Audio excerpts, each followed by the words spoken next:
बिस्मिल्लाहिर्रहमानिर्रहीम।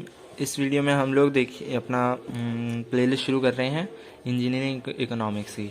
तो इसमें हमारे पास न्यूमेरिकल तो होते हैं, लेकिन फ़िलहाल हम लोग क्या है कि शुरू के टॉपिक्स को समझेंगे।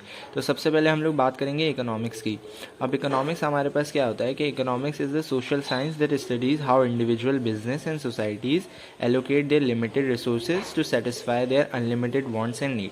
अब इकोनॉमिक्स हमारे पास क्या होता है, एक तरीके की ऐसी स्टडी जो हमें बताती है कि आप किस तरीके से बिज़नेस या फिर इंडिविजुअल जो हमारी सोसाइटीज़ होती हैं, जो लिमिटेड रिसोर्सेज हैं, उनको किस तरीके से यूज़ करते हुए हमारी वांट्स और नीड्स को हम लोग पूरा करते हैं। तो ये जो पूरी सारा स्ट्रक्चर होता है कि हम लोग किस तरीके से चीज़ें ख़रीदते हैं, अपनी नीड्स को पूरा करते हैं, अपनी ज़रूरतों को पूरा करते हैं, इन सब की स्टडीज़ को हम लोग किस में ले आते हैं, इकोनॉमिक्स में।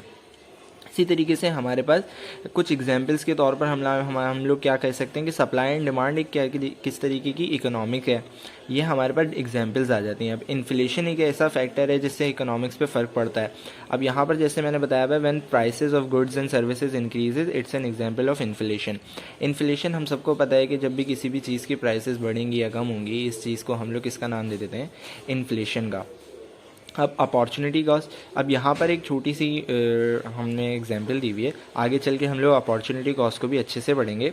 यहाँ पर मैंने क्या बताया हुआ है, if you have an option of studying for a exam or going to a party, the cost of attending party is the knowledge you will miss out. तो इस सारी सिचुएशन को हमारे पास अपॉर्चुनिटी कॉस्ट बोलेंगे। अपॉर्चुनिटी कॉस्ट बेसिकली क्या होती है, एक ऐसी सिचुएशन जिसमें आपको दो चीज़ों में से किसी एक चीज़ को चूज़ करना पड़े। अब जैसे यहाँ पर एग्जांपल दी हुई है कि आपके पास दो चॉइस हैं, या तो आप एग्ज़ाम के लिए पढ़ लो या आप पार्टी में चले जाओ। अगर आप चूज़ करते हो कि मैं एग्ज़ाम के लिए पढ़ लूँ, तो आप क्या मिस आउट कर दोगे कि भाई पार्टी में जो भी हमारे पास हल्ला गुल्ला होगा, जो भी मज़ा आएगा, वो आपकी अपॉर्चुनिटी कॉस्ट हो गई, वो आप मिस कर रहे हो। फिर यहाँ पर लेबर मार्केट भी हमारे पास इकोनॉमिक का हिस्सा है। When a company increases wages it's a reflection of labour supply and demand can be effective.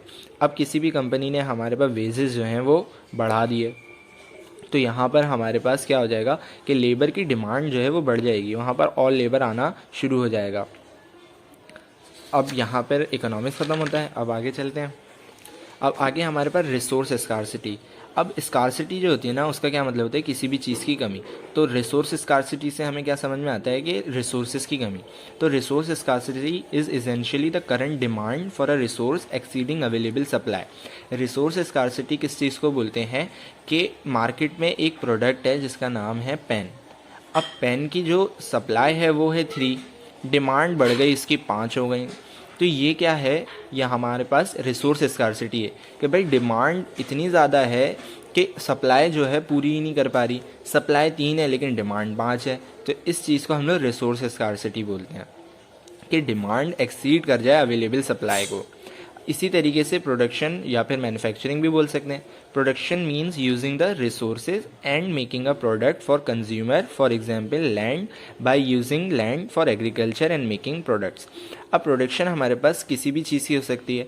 अब मुझे कोई भी प्रोडक्ट बनाना है, उसके लिए मुझे रिसोर्सेज चाहिए होंगी। उन रिसोर्सेज को यूज़ करते हुए मैं एक प्रोडक्ट बनाऊंगा। एग्जाम्पल के तौर पर मैंने क्या दे दिया, लैंड। अब लैंड मेरे पास रिसोर्स है, किस चीज़ के लिए, एग्रीकल्चर के लिए। मुझे सब्जियां उगानी है, मुझे कुछ भी काम करना है, उधर दरख्त उगाने हैं, फल उगाकर बेचने हैं। तो हमारे पास ये सारी ज़मीन जो है वो रिसोर्स हो गई, और जो मैं प्रोडक्ट बना रहा हूँ वो हमारे पास फल हो गया, और वो मुझे बेचना है, तो फल मेरा प्रोडक्ट हो गया। इस तरीके से हमारे पास प्रोडक्शन कहलाएगी।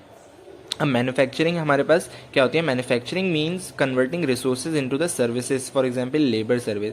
लेबर सर्विस मतलब हमारे पास जो इंसान है, इंसानों से मैं काम ले रहा हूँ, तो वो मुझे काम करके कोई भी प्रोडक्ट मुझे बनाकर दे रहे हैं। इस तरीके की चीज़ को हम लोग मैन्युफैक्चरिंग बोलेंगे। ये तकरीबन सेम ही चीज़ होती है, प्रोडक्शन और मैन्युफैक्चरिंग। अब बात करते हैं हमारे पास कॉम्पोनेंट्स ऑफ इकोनॉमिक्स के। अब इकोनॉमिक्स के कितने कॉम्पोनेंट्स हैं, इकोनॉमिक्स के 2 कॉम्पोनेंट्स हैं, एक मार्केट और एक सेक्टर।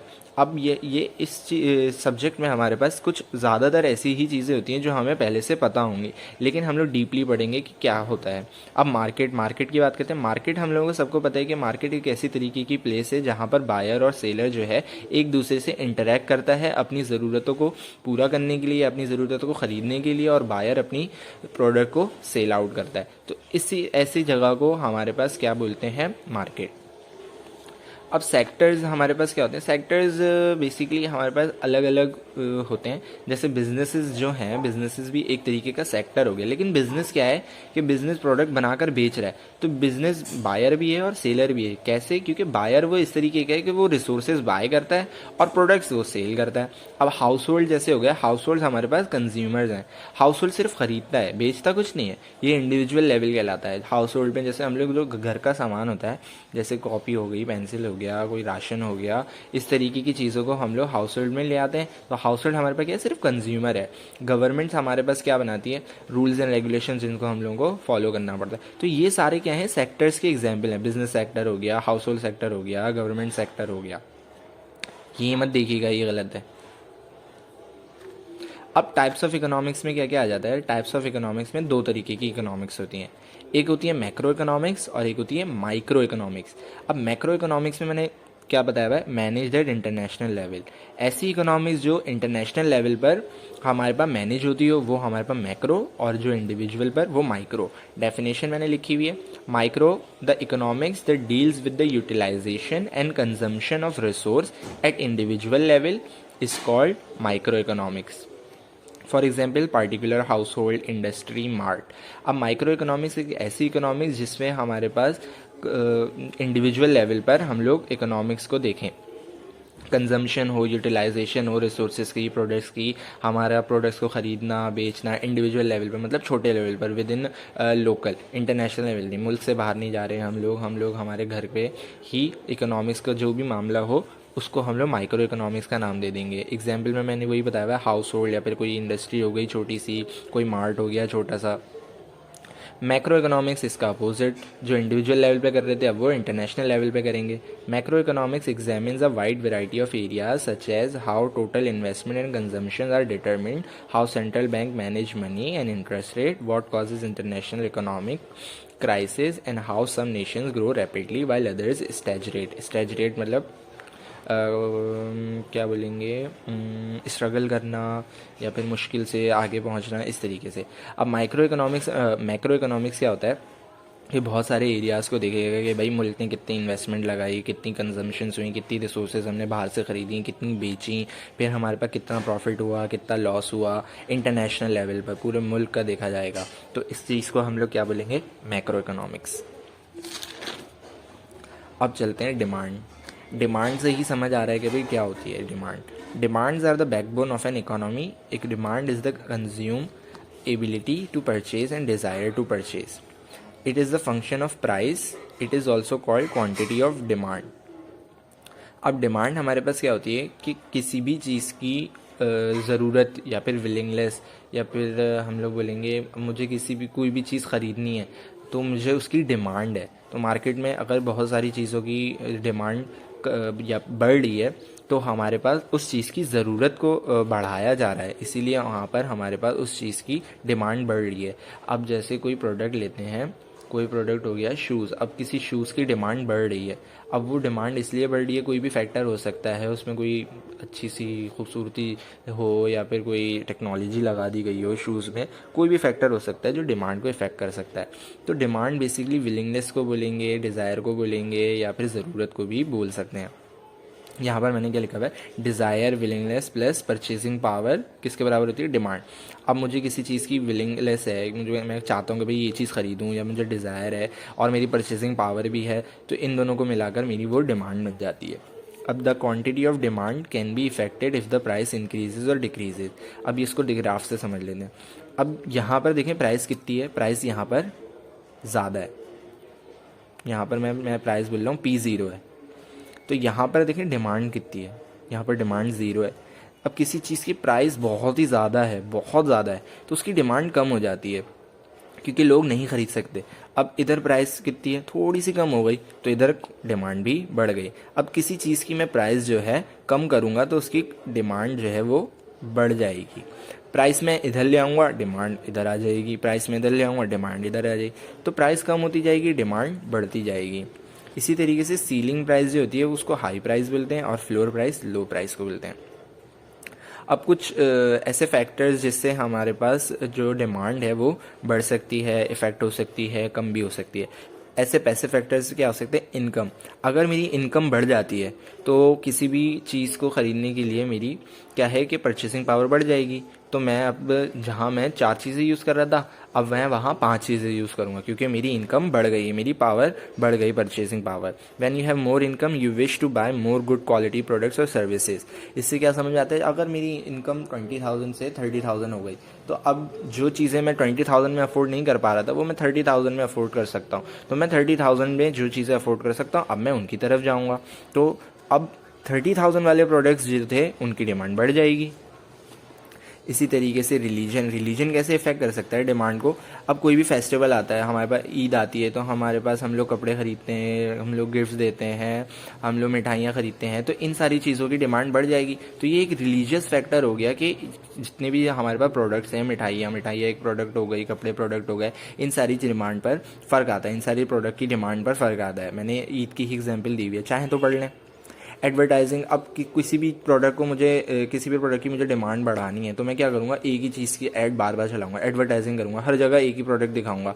मुझे अपना शर्ट बेचनी है, मैं शर्ट का जो एडवर्टाइजिंग है हर जगह चला दूंगा, चलाते रहूँगा। तो एक चीज़ का एडवर्टाइजमेंट बार बार चलाने से मेरे पास उसकी डिमांड क्या है, बहुत ज़्यादा बढ़ जाएगी। टेक्नोलॉजी, अब किसी भी चीज़ में न्यू टेक्नोलॉजी आएगी तो उसकी भी डिमांड बढ़ जाएगी। जैसे मैं 5 कैमरा लगा रहा हूँ मोबाइल में तो उसकी डिमांड बढ़ गई। तो यहाँ पर हमारे पास नई नई टेक्नोलॉजी भी क्या कर सकती है, डिमांड को बढ़ा सकती हैं।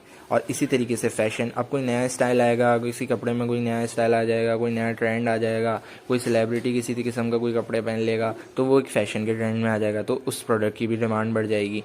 तो यहाँ पर फैशन भी एक तरीके का ऐसा फैक्टर है जो डिमांड को इंक्रीज़ कर सकता है। अब हम लोग समझते हैं लॉ ऑफ डिमांड। अब लॉ ऑफ डिमांड हमारे पास क्या स्टेट करता है, it is stated that the quantity demanded of any product, commodity or service is inversely proportional to the price when keeping all the passive factors constant। अब पीछे हमने factors पढ़ लिए। लॉ ऑफ डिमांड क्या बोलता है कि भाई अगर पैसिव फैक्टर कांस्टेंट है, कोई भी किसी भी किस्म का फैक्टर को है इफेक्ट नहीं कर रहा है अभी डिमांड को, तो लॉ ऑफ डिमांड क्या स्टेट करता है, तो डिमांड स्टेट ये करता है कि किसी भी चीज़ की डिमांड, किसी भी प्रोडक्ट की डिमांड, किसी भी सर्विस की डिमांड, किसी भी कमोडिटी की डिमांड उसके प्राइस से इन्वर्सली प्रोपोर्शनल है। मतलब अगर प्राइस बढ़ेगी तो उस चीज़ के प्रोडक्ट की डिमांड कम हो जाएगी। तो अब यहाँ पे देखें प्राइस ज़्यादा है लेकिन क्वांटिटी डिमांड कम है। अब प्राइस इधर कम हो गई, क्वांटिटी डिमांडेड यहाँ पर बढ़ गई, यहाँ पर प्राइस और कम हो गई, क्वांटिटी डिमांड बढ़ गई, यहाँ पर प्राइस और कम हो गई, यहाँ पे क्वांटिटी डिमांडेड बढ़ गई। लॉ ऑफ डिमांड में हम लोग को याद रखना है कि पैसिव फैक्टर अगर कांस्टेंट है तो लॉ ऑफ डिमांड क्या बोलता है, बस। इनकम तो लफ्ज़ से ही समझ में आ रहा है भाई, इनकम क्या होती है, the position of income which is to be expressed out for the consumption of immediate demand is called net disposable income. इतनी मुश्किल डेफिनेशन लिखी हुई है, इसको छोड़ो। अब इनकम हमारे पास क्या होती है, जितनी भी मुझे कंजम्पशंस हैं, मुझे जितना भी पैसा मेरे पास आ रहा है, मेरी सैलरी आ रही है, मेरे बिजनेस में से कोई कमा रहा हूँ मैं, और मेरी जितनी भी सेविंग्स है, तो ये दोनों चीज़ें मिलाकर मेरे पास क्या बन जाएगी, इनकम। अब 10,000 रुपये मेरे पहले के सेव हैं और 20,000 मेरी सैलरी है, तो मेरी इनकम इस महीने कितनी हो जाएगी, 30,000। तो इस पूरी चीज़ को इनकम बोलेंगे। ये बहुत ही मुश्किल डेफिनेशन है। और अब गुड्स की बारी आ गई। तो टाइप्स ऑफ गुड्स हमारे पास कितने होते हैं, 2 गुड्स होते हैं, एक होता है नॉर्मल गुड और एक होता है इन्फीरियर गुड। अब पहले नॉर्मल गुड की बात कर लेते हैं। नॉर्मल गुड हमारे पास क्या होता है, normal goods are desirable goods that we can not afford due to low income and purchasing power. Normal goods ऐसे गुड्स को बोलते हैं जिसमें हमारे पास हमारा डिज़ायर तो होता है उसको परचेज करने का। जैसे हमारे पास, हम लोगों को आईफोन ख़रीदने की बहुत डिज़ायर है। आईफोन एक ऐसा प्रोडक्ट है जो हमारे पास नॉर्मल गुड हो गया है, सब अफोर्ड नहीं कर सकते लेकिन सबका डिज़ायर तो है ख़रीदना। तो ऐसे गुड्स जो हमारे पास डिज़ायरेबल तो हैं लेकिन हम लोग अफोर्ड नहीं कर पाते किसी भी रीज़न की वजह से, कोई लो इनकम है, हमारे पास परचेसिंग पावर कम है, या कोई भी फैक्टर हो सकता है कि हमें नहीं खरीद सकता ऐसा गुड, तो हमारे पास उसको क्या बोलेंगे, नॉर्मल गुड। अब नॉर्मल गुड में भी यही है, प्राइस हमारे पास ज़्यादा है तो डिमांड कम है, प्राइस कम है तो डिमांड ज़्यादा है, प्राइस और कम है तो डिमांड और ज़्यादा है, इस तरीके से। अब इन्फीरियर गुड। इन्फीरियर गुड क्या होता है कि inferior goods are those goods that are use just to fulfil needs. Normal good का अपोजिट। अब जो काम आईफोन कर रहा है वो काम मेरे पास रेडमी भी मुझे करके दे देगा, तो रेडमी हमारे पास इन्फीरियर गुड हो गया, क्योंकि मेरे पास क्या है, परचेसिंग पावर में मेरी आ रहा है, आईफोन नहीं आ रहा, तो इसीलिए इन्फीरियर गुड्स हमारे पास ऐसे गुड्स जो हमारे पास ज़रूरत को पूरा कर दें। लेकिन इन्फीरियर गुड हमारे पास नॉर्मल गुड्स नहीं होते हैं। नॉर्मल गुड्स हमारे पास वो गुड्स होते हैं जो हमारे पास डिज़ायरेबल तो हैं लेकिन अफोर्ड नहीं कर सकते। इन्फीरियर गुड हमारे पास ऐसे गुड्स को बोलते हैं जो हम लोग ख़रीद सकते हैं अपनी नीड्स को पूरा करने के लिए, जो सिर्फ हमारी नीड्स को पूरा कर दें। इसमें भी वही है, प्राइस बढ़ेगी, क्वांटिटी का डिमांड जो है कम हो जाएगी, प्राइस कम होगी, डिमांड बढ़ जाएगी। If income decreases then quantity demanded for inferior goods will increase. अब यहाँ पर अगर इनकम कम हो जाएगी, अगर मेरी इनकम कम हो रही है तो इसकी डिमांड भी हमारे पास कम हो जाएगी। ऐसा क्यों? इन्फीरियर गुड्स सिर्फ वो ऐसे गुड्स होते हैं जो सिर्फ ज़रूरत को पूरा कर दें। अगर मेरी इनकम कम हो रही है तो मैं अपनी ज़रूरतों का सामान भी नहीं ख़रीद पाऊँगा, इसीलिए इसकी डिमांड भी कम हो जाएगी। इसका ग्राफ मुझे अलग बनाना पड़ेगा, ये वाला ग्राफ नहीं है इनकम और क्वांटिटी डिमांडेड का। अब आगे देखते हैं। अब आगे हमारे पास रिलेटेड गुड्स। रिलेटेड गुड्स हमारे पास कौन कौन से हैं? सब्सटीट्यूट और कॉम्प्लीमेंट। अब ये ई वाला कॉम्प्लीमेंट है, आई वाला नहीं। आई वाला अलग होता है, ई वाला अलग होता है। तो सब्सटीट्यूट हमारे पास कैसे बोलते हैं? सब्सटीट्यूट ऐसे प्रोडक्ट बोलते हैं, the product that offer similar service or satisfy same needs and wants and is available at equal or closely related price is called substitute. मतलब ऐसे प्रोडक्ट जो हमारे पास एक दूसरे के सिमिलर सर्विस और या फिर वांट्स को पूरा करें। जैसे मैं बोल रहा हूँ भाई, टूथपेस्ट हो गया, कोलगेट हो गया और हो गया मेडिकेम हो गया। अब हैं तो दोनों ही टूथपेस्ट, काम तो दोनों ही सेम कर रहे हैं और प्राइस भी दोनों की तकरीबन बराबर है, तो ये एक दूसरे की सब्स्टिट्यूट हैं। या तो कोलगेट यूज़ कर लो या मेडिकेम यूज़ कर लो, बात तो एक ही है। तो ये ऐसे गुड्स जो हमारे पास सब्स्टिट्यूट एक दूसरे के अदल बदल में यूज़ कर सकते हैं, जैसे लक्स हो गया, पाल्मोलिव हो गया, ये साबुन हो गए। अब मैं लक्स यूज़ करूँ या पाल्मोलिव यूज़ करूँ, बात तो एक ही है, ये दोनों एक दूसरे के सब्स्टिट्यूट हैं तो दोनों साबुन ही ना। अब जैसे ये हो गया, डॉलर का पेन होता है, पियानो का पेन होता है, हैं दोनों पेन ही, बस हमारे पास सब्स्टिट्यूट हो गए। या तो मैं डॉलर यूज़ कर लूँगा या पियानो यूज़ कर लूँगा। KFC मैकडॉनल्ड हो गया, दोनों एक किस्म की सर्विस ही ऑफर कर रहे हैं, दोनों के प्राइसेस भी एक हैं। इससे सर्विसेज को हम लोग क्या बोलते हैं? सब्स्टिट्यूट। बर्गर किंग हो गया, बर्गर लैब हो गया, दोनों बर्गर ही बेच रहे हैं। तो हमारे पास ऐसे प्रोडक्ट जो एक दूसरे के सब्स्टिट्यूट हों, एक दूसरे की सर्विसेज सेम ऑफर करते हों और प्राइस भी इक्वल हों, ऐसे सब्स्टिट्यूट को हम लोग क्या बोलते हैं? सब्स्टिट्यूट। अब बात करते हैं कॉम्प्लीमेंट। इधर मैंने स्पेलिंग गलत लिखी है, इधर आएगा ई। कॉम्प्लीमेंट्स में क्या है? ऐसे goods, the set of goods that are suppose to be consume together and a product that adds value to another product. मतलब ऐसे प्रोडक्ट जो सिर्फ साथ में ही यूज़ हो सकते हैं, ऐसे प्रोडक्ट्स को हम लोग क्या बोलते हैं? कॉम्प्लीमेंट। अब इसकी एग्जांपल क्या है? T and sugar.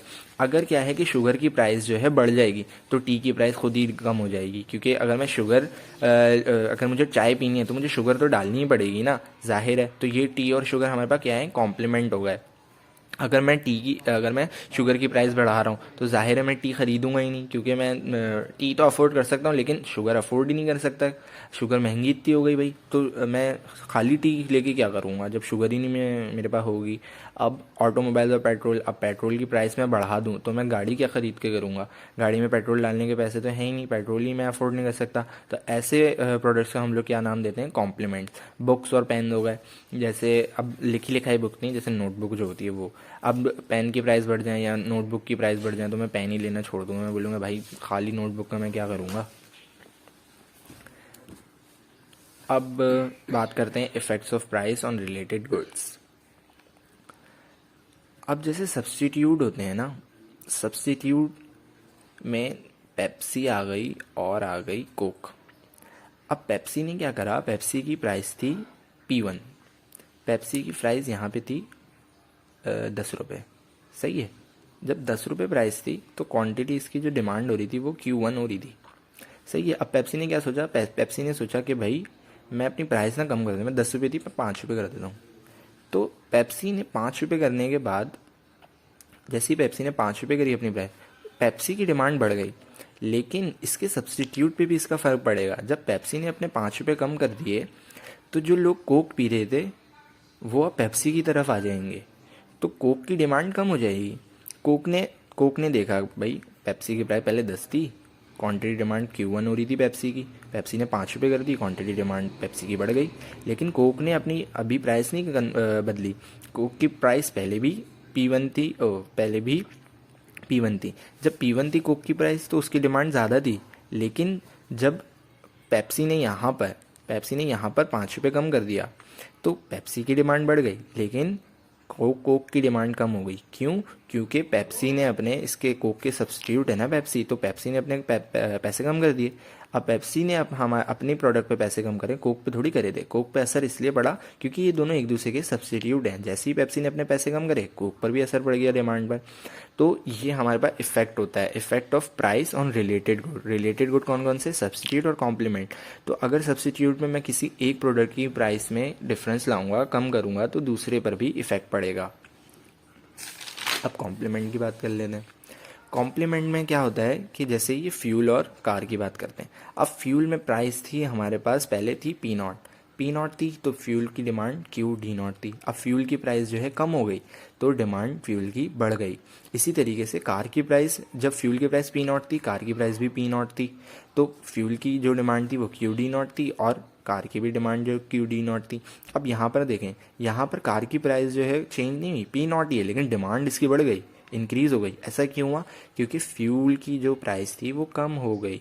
इसीलिए हमारे पास कॉम्प्लीमेंट्स में एक दूसरे की प्राइस में मैं फ़र्क लाऊंगा, फ्यूल की प्राइस कम कर दूंगा तो कार की डिमांड भी बढ़ जाएगी। तो आज की वीडियो में हम लोग इतना ही रखते हैं, मिलते हैं नेक्स्ट वीडियो में, तब तक के लिए अल्लाह हाफिज़।